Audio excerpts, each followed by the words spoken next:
An honour here today were a huge loss to our struggle. 60 years after their death, we can recall and reflect on the Ireland of that time, and also what our movement was doing in regards to the struggle to achieve a united Irish Republic. Each of the volunteers, Patrick Pearl, Paul Smith, Oliver Craven, George Keegan, and their friend and comrade Michael Waters were committed to the objectives of a united Irish Republic. The Ireland of 60 years ago was a far different place than the Ireland of today. We have learned a lot over the past 60 years, but we must not forget the sacrifice of those brave men who also kept the flame alive,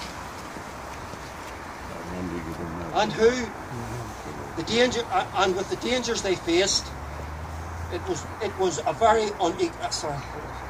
Even though the dangers they faced, it was a very unequal struggle.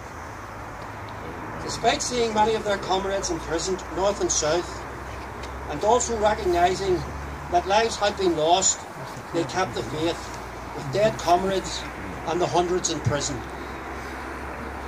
They were well aware of the dangers they faced: prison, and as it happened in this case, death. A mixed group of two volunteers from the north, Oliver Craven and Paul Smith, Uri, and two from the south,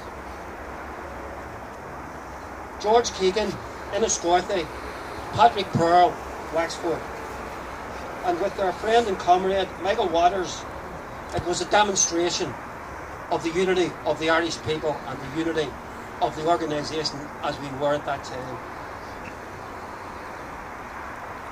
They are part of a long line of committed revolutionaries who from Wolfe Tone's time have sought to achieve Tone's objectives: the unity of Catholic, Protestant and dissenter. This principle is as relevant today as it was in Tone's time. Since that awful day when our comrades lost their lives, we have undergone many changes, and along the way have lost many valuable comrades to the same cause.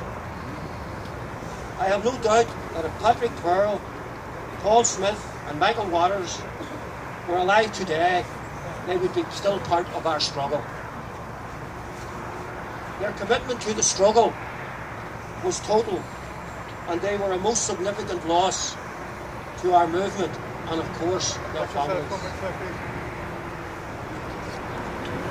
We have learned many lessons from our history, fought many battles to defend homes and to end Irish